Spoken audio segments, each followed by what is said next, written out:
Hi,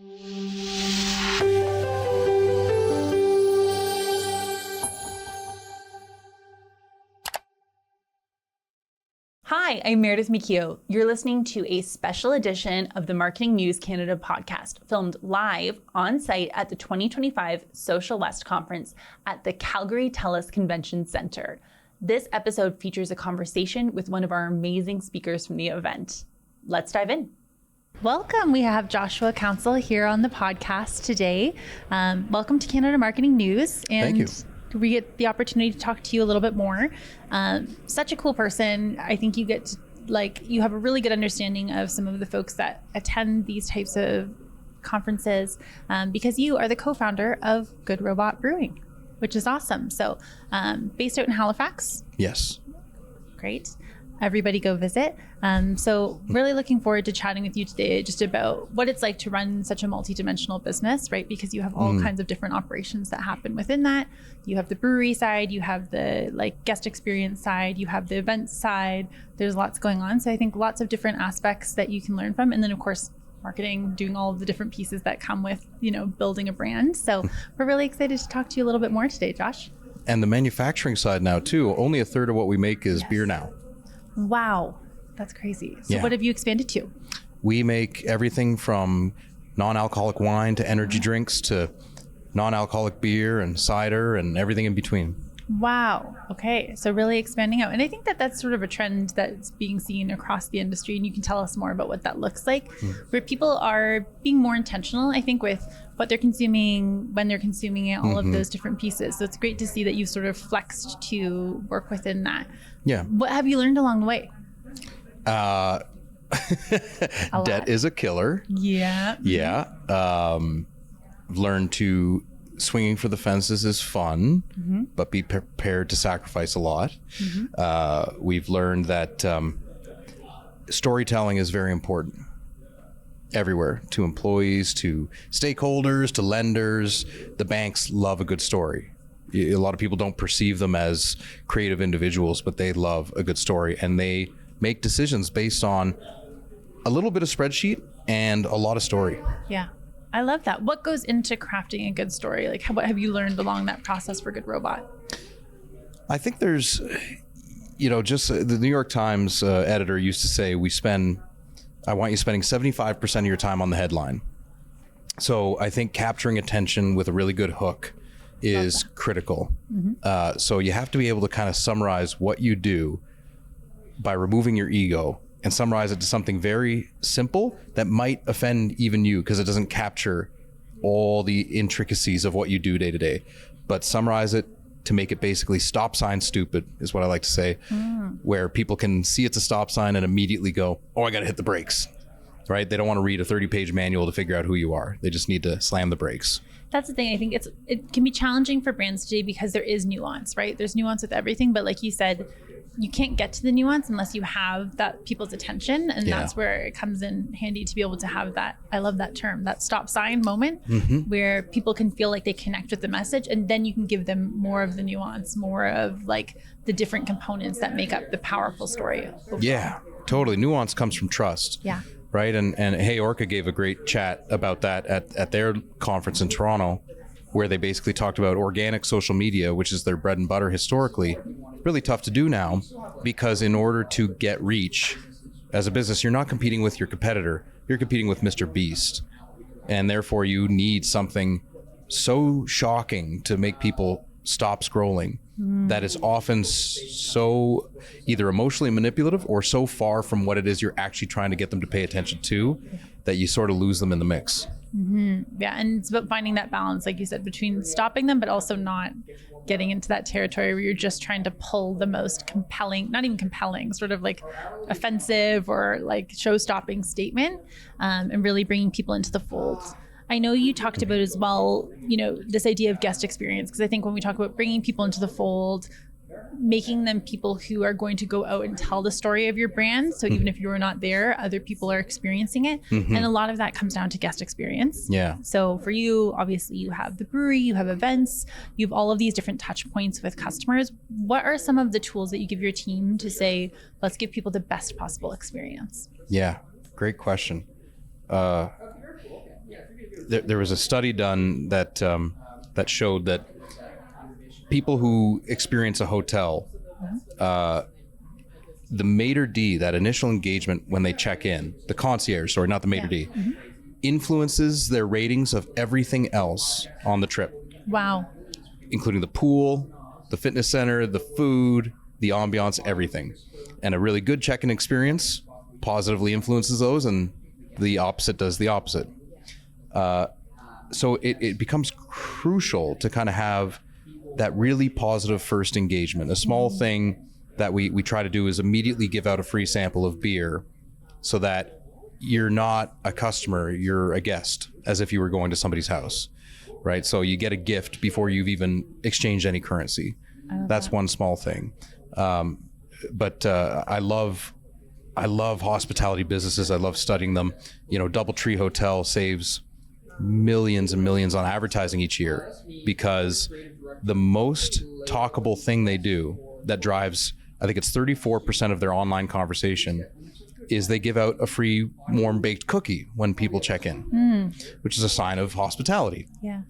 And that cookie is mentioned in almost a third of their reviews or online engagements with their company. Wow. And I think they give out the equivalent of something like 9 million cookies per year, which means that there are 3 million conversations annually happening about these cookies. And they have been one of the fastest rising hotels for the last 20 years. And they have a thimble of the budget that their competitors do in terms of advertising.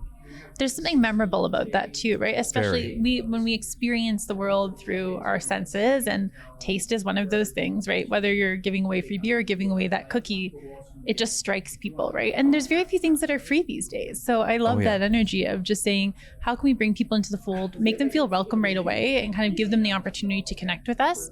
Like you said, before you're even exchanging currency, before you're deciding, you know, do I want to stay here and for how long? So that's a really great approach. I love that. And it's actually a fun segue into how I met Mike. Yeah. Mike Morrison, who organized SocialWest and Social East and all those.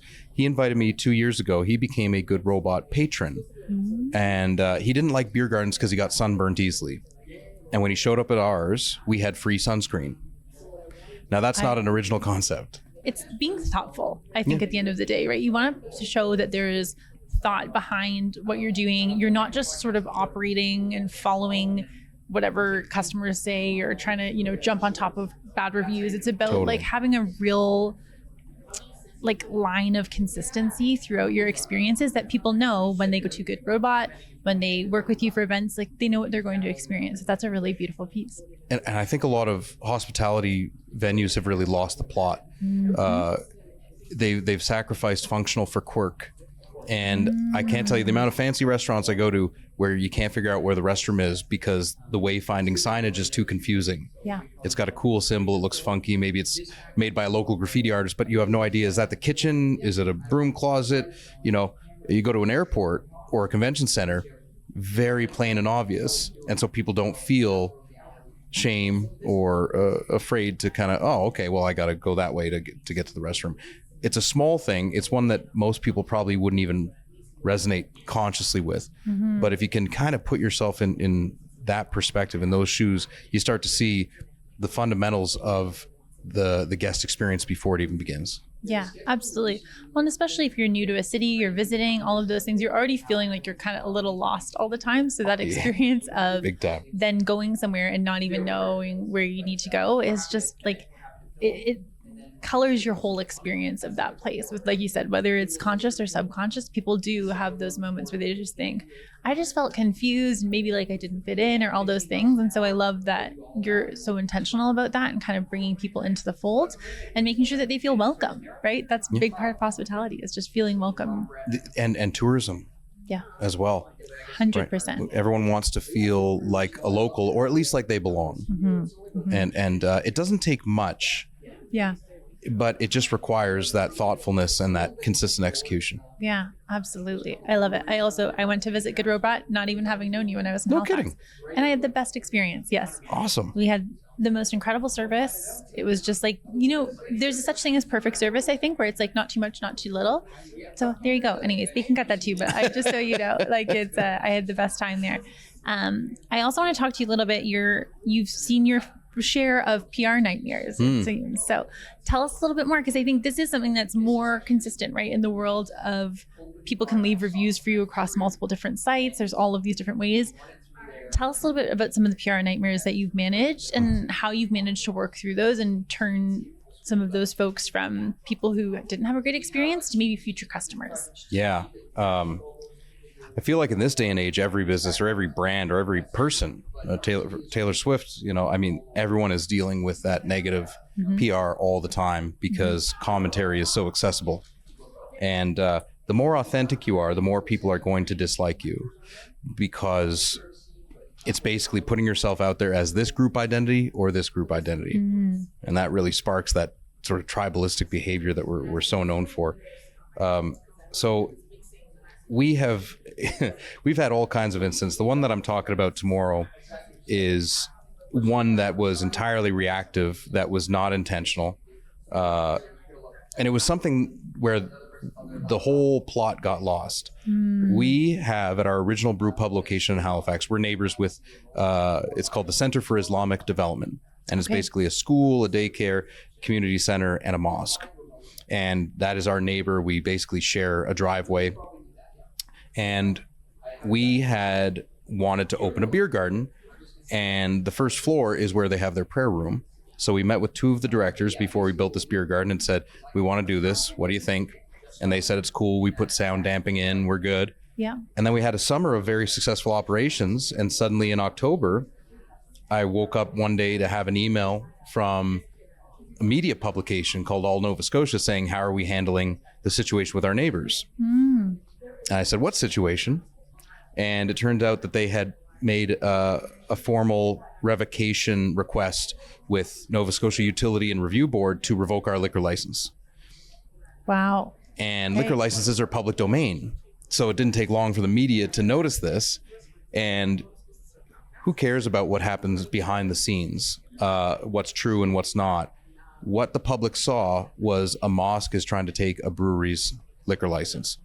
And people quickly saw their identities in one of those two stories and either attacked us or attacked the center for issues that had very little to do with what was essentially a neighborly complaint. Yeah. So it wasn't long before this was national. It even got a little bit of international attention, and it just got so far away from the point. I think the key lessons we learned was PR nightmares are communications, realities, but they're really operational in nature.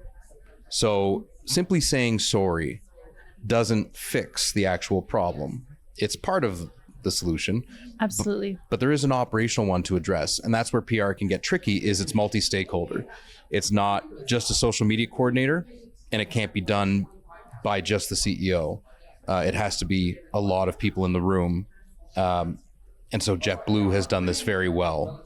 Historically, when they had 1,000 flights grounded, they had the CEO in front of the cameras apologizing. And within 6 days, they had this incredible trailblazing customer bill of rights that they built in 2007 that said, in the event that blank happens, we will compensate you for blank. Yeah. Now, 2007, that was an industry first, because even in Canada, we didn't get ours till 2021 after COVID, our sort of federal response of what is a customer's bill of rights with respect to airlines when they cancel or delay trips. So that operational response became crucial for us in terms of, okay, we've now addressed the online piece, which involves, what do you agree with and don't agree with? What are you trying to say? What goals do you have? And what is your brand promise or your vision as a company? Then you actually have to do something about the situation. How are you going to make sure this doesn't happen again? And then communicate that externally and internally. So I think it's those pieces in tandem. Absolutely. And I think you hit the nail on the head. The apology part you see often, right? The notes app posts from various celebrities or influencers or this or that. But the big piece is, how do we make sure we don't get this wrong again, or that this doesn't happen again, right? And taking that clear action to say, this is something that we are working to avoid in the future. We didn't want this to happen in the first place. And we're now creating a system to make sure that this doesn't happen again, because it's proof, and it's a point that people can look at and say, okay, this is a brand that cares. These are people who care. So I think that's perfect advice. I love it. Thank you. You also talk a lot about this idea of sort of scrappy marketing, right? Mm-hmm. So for smaller businesses, I'm sure lots of folks who are going to listen are working for small businesses, or they're small business owners themselves. Mm-hmm. I don't know if you have like a top 3 or a top 5, but what are some tips that you have for folks that are needing to be a little bit scrappy with their marketing?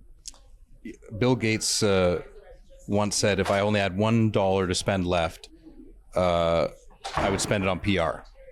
I think PR is one of the best channels for small businesses who are doing less than a few million or 5 million in revenue. The key is just finding the story, and it's an oversimplification, but basically zig where others are zagging. Yeah.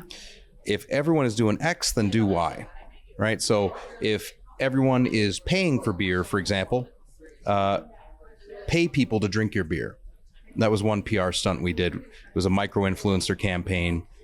We actually launched it in Calgary specifically because that was our initial integration into the market here with our beer. Cool. And we did a micro-influencer campaign where if you bought a Good Robot beer and took a selfie with it, we would e-transfer you $1. I love that.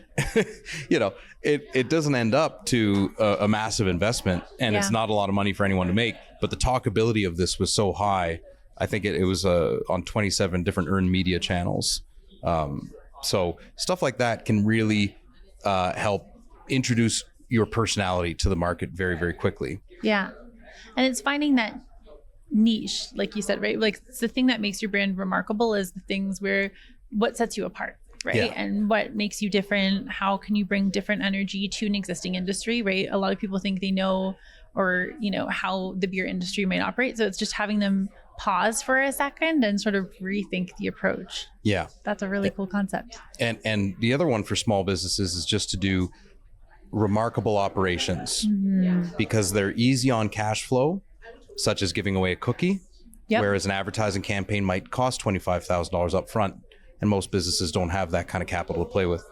So if you can give away a cup of soup, like the deli near our place on Roby Street does in Halifax, a little deli called Terex. As soon as you walk in, they give away a hot cup of soup to you, right? Oh. That becomes a very talkable piece for customers that's affordable, and they do the word of mouth referrals for you based on that great experience. Yeah. So that's another scrappy form of marketing. Generosity. Another one would be just a weird, distinctive asset that makes people talk. Mm-hmm. So there's a winery in Nova Scotia called Luckett's, and they have this British phone booth in the middle of their field that's red, starkly contrasts with all the great, green vines and everything. And this thing, out of curiosity, I looked, it's got to be over 50% of their user-generated content. Wow. Everyone comes to this vineyard when they're touring the other vineyards of Wolfville, Nova Scotia, to take a selfie with that phone booth. Yeah, take the photo, take the video. Because it's just weird. It's just fun. It's kind of, quaint and kitschy. Unique. If you will. Yeah. And those are again, when you're thinking about how to make people into fans or advocates of a brand, right? Some of it is just about those distinct experiences, right? Totally. And people being able to recall when they're showing someone pictures from their trip, when they're doing, sitting around the table with their friends, that's the picture that's going to show up. And people are going to say, I love that. Where was that? Right. And so it's that idea of how can you kind of bring that to life? So yeah, that's a very cool idea. And lacking a budget is sometimes leads to more creativity. Yes. So for our first year, we couldn't afford wooden tasting flights. So normally at a brewery, you get 4 little sample beers on a tasting flight, comes with a wooden board, right? Mm-hmm. They were about $25 times, a couple hundred. That's a lot of money we didn't have. That's $5,000. So instead we went to Dollarama and bought Betty Crocker muffin tins. They were about $1 a piece.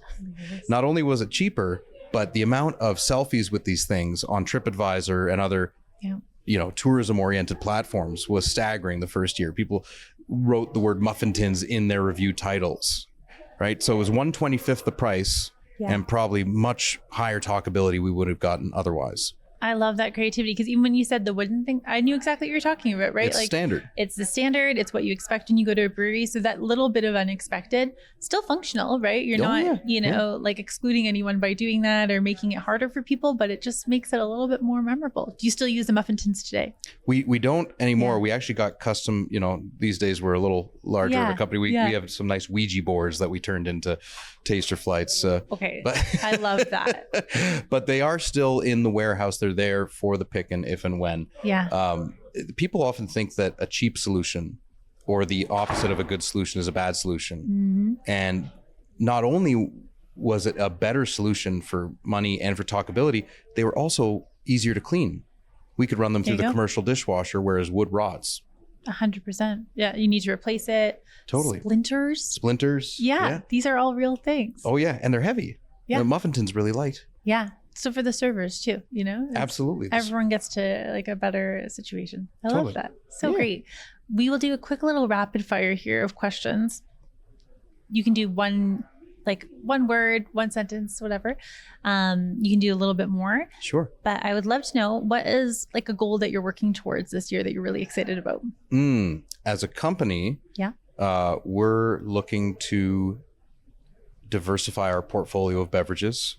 We're now doing about a third beer, a third non-beer alcohol, and a third grocery or non-alcoholic. Yeah.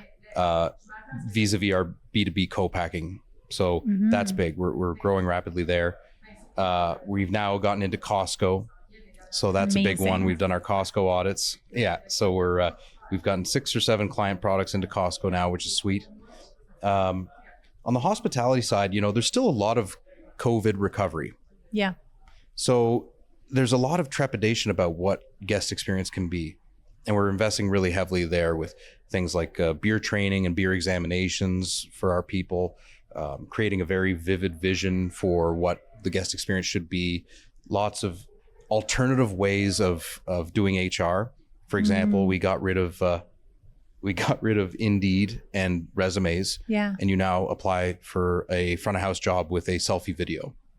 Wow. Because there was so much AI slop coming through. Yes. So those have been some goals, is just to kind of innovate and reinvent our hospitality experience. Yeah. And on the wholesale side, our third division, that's just selling Good Robot beer across Canada. We just got approved for one of 13 products that will be the first 13 non-alcoholic products in the Nova Scotia Liquor Corporation.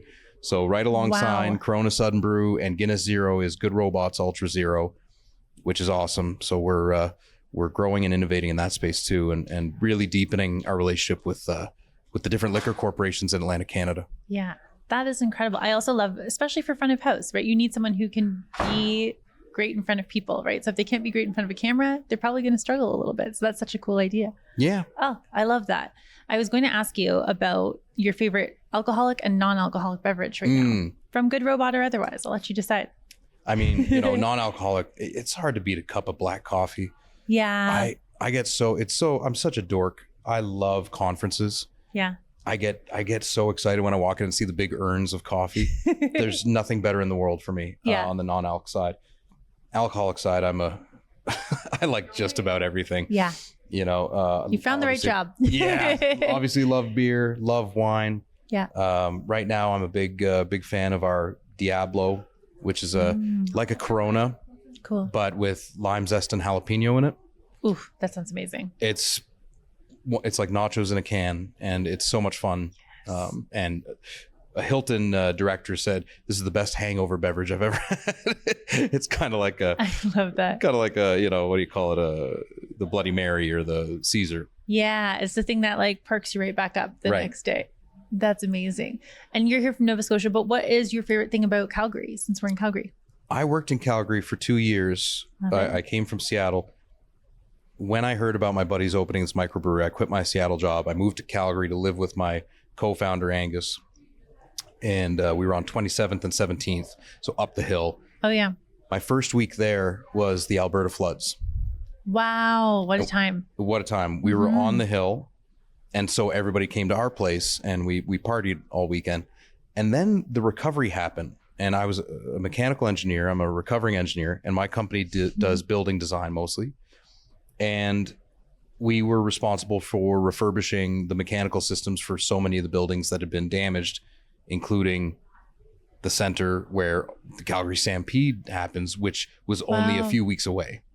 And what I learned about Calgary was, they had all these signs about Calgary grit and Calgary determination. I was like, come on, get over yourselves. All humans have grit. We're all good at surviving. But I really did know, in those 2 weeks was like, holy shit. Like, people here are motivated. Yeah. And they really do push. And it's one of my favorite places for work hard, play hard. Yeah. It's so fun here. And the people really know how to have fun. Oh, yeah. I went for a business lunch and they had $10 double margaritas on special as their noon happy hour. And it was all suits, and I could see engineering rings, and I could see C-suite sitting around. Yeah. And everyone's having double margaritas at noon on a Thursday. And I'm going, it's been too long since I've been here. It's just a fun town. I love that energy. Yeah. It's a fun town. Bringing the fun, bringing the grit. Bringing the fun and the grit. We do not mess around with the Stampede around here. That's the other thing, right? If Stampede is coming, no matter what, it's going to happen. And there's been many stories of that. Through the floods, through everything, they always make it happen. 100%. As a side note, my job was the Calgary Zoo. Oh, wow. So I had to help with the mechanical exhibits of the penguins and all those that have been damaged. And that meant that every morning I got to go on the penguin walk. They take them out to stretch their legs. I love that. I kind of lied to them a bit to say I needed to get into the pen to check out the systems. I didn't really, but I wanted to see the puffins and the penguins up close. Just to get a little up close. Yeah. I would have done the exact same thing. Yeah, it's a fun town. I love it. Josh, is there anything you want to plug? Like your socials, your business? Village ice cream. I know it's not my business, but I miss it. I live right down the road from Village, and I'm there consistently. We used to try to sign up for projects at our company that were near Village so that we'd have an excuse to visit. Just, follow me on LinkedIn. I'm getting big into keynote speaking. Mm-hmm. I love it. It's so much fun to have a catalyst to get you through a hard week. Whenever we're just dealing with the shit of just being a small business owner, I always go, well, in 3 years, this is going to be a great keynote speech. Yes, 100%. So true. Yeah. I love that reframe. So happy anyone listening who books those things would be happy to have a conversation. I love it. Okay, so Joshua Counsil on LinkedIn, goodrobotbrewing.com. Or .ca. Or .ca. Yeah. There you go. Awesome. Thank you so much, Josh. Appreciate your time. Yes. Thank you. Cheers. Thanks for listening to Marketing News Canada. For more episodes and other great stories from Canadian marketers, visit marketingnewscanada.com. Thanks to our producers at Social Next Events and our editors at Social Launch Labs.